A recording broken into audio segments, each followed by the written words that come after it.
The fourth part is assessment. Assessment is an integral part of instruction as it determines whether or not the goals of education are being met. Assessment affects decisions about grade, placement, advancement, instructional needs, curriculum, and in some cases, funding. Assessment is the important thing because it helps students learn. When students are able to see how they are doing in a class, they are able to determine whether or not they understand course material. Assessment can also help motivate students. If students know they are doing poorly, they may begin to work harder. Just as assessment helps students, assessment also helps teachers. Frequent assessment allows teachers to see if their teaching has been effective. Assessment also allows teachers to ensure students learn what they need to know in order to meet the course's learning objectives. The fifth part is kind of teacher's administration. There are education calendar, annual program, semester program, syllabus, assessment procedure, lesson plan, teacher's journal or agenda, attendance book, score list, handbook, ICT-based teaching materials, question card, analysis of repetition result, repetition program, enrichment program, collection of questions, and classroom action research. The last part is taxonomy Bloom. In 1956, Benjamin Bloom, with collaborators Max Engelhardt, Edward First, Walter Hill, and David Caldwell, published a framework for categorizing educational goals, taxonomy of educational objectives, familiarly known as Bloom's taxonomy. There are 6 main parts. The first is knowledge. Involves the recall of specific and universals, the recall of method and processes, and the recall of a pattern, structure, or setting. The second is comprehensions. Refers to a type of understanding such that the individual knows what is being communicated and can make use of the material or idea being communicated without necessarily relating it to other material or seeing its fullest implication. The third is application, refers to the use of abstraction in particular and concrete situation.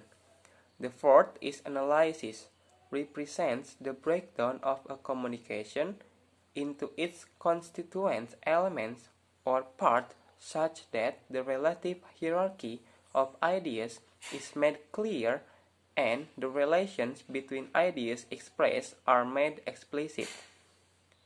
The fifth, synthesis, involves the putting together of elements and parts so as to form a whole. And the last is evaluation, engenders judgment about the value of material and method for given purposes. The next part is benefit of taxonomy Bloom.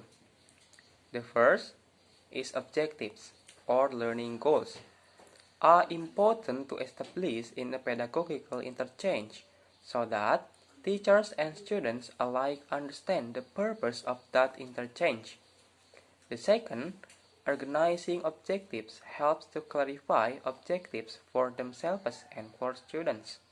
The third, having an organized set of objectives helps teachers to plan and deliver appropriate instruction, design valid assessments, tasks, and strategies, ensure that instruction and assessment are aligned with the objectives. The next material is 21st century skills.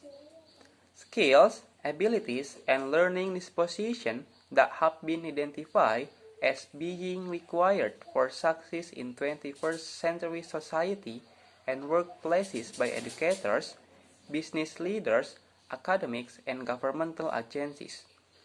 This is part of a growing international movement focusing on the skills required for students to master in preparation for success in a rapidly changing digital society. Many of these skills are also associated with deeper learning, which is based on mastering skills such as analytic reasoning, complex problem solving, and teamwork. These skills differ from traditional academic skills in that they are not primarily content knowledge based. Critical thinking, related to finding solutions to problems. Creative thinking, about how to think outside the box. Collaborating, related to working with others. And the last is communicating, the glue that brings all the three above together. Well, the last material is Gerakan Literasi Sekolah atau GLS. Gerakan literasi sekolah adalah suatu usaha atau kegiatan yang bersifat partisipatif dengan melibatkan warga sekolah, akademisi, penerbit, media massa, masyarakat, dan pemangku kepentingan di bawah koordinasi Direktorat Jenderal Pendidikan Dasar dan Menengah Kementerian Pendidikan dan Kebudayaan. Tujuan gerakan literasi sekolah diantaranya yaitu: pertama, menumbuh kembangkan budaya literasi di sekolah. Kedua, meningkatkan kapasitas warga dan lingkungan sekolah. Ketiga, menjadikan sekolah sebagai taman belajar yang menyenangkan dan ramah anak agar warga sekolah mampu mengelola pengetahuan. Dan yang terakhir, menjaga keberlanjutan pembelajaran dengan menghadirkan beragam buku bacaan dan mewadahi berbagai strategi membaca. It is the end of my presentation. I would like to say thank you for your attention, and if you have any question, I would love to hear your question in the comment below. Thank you. See you.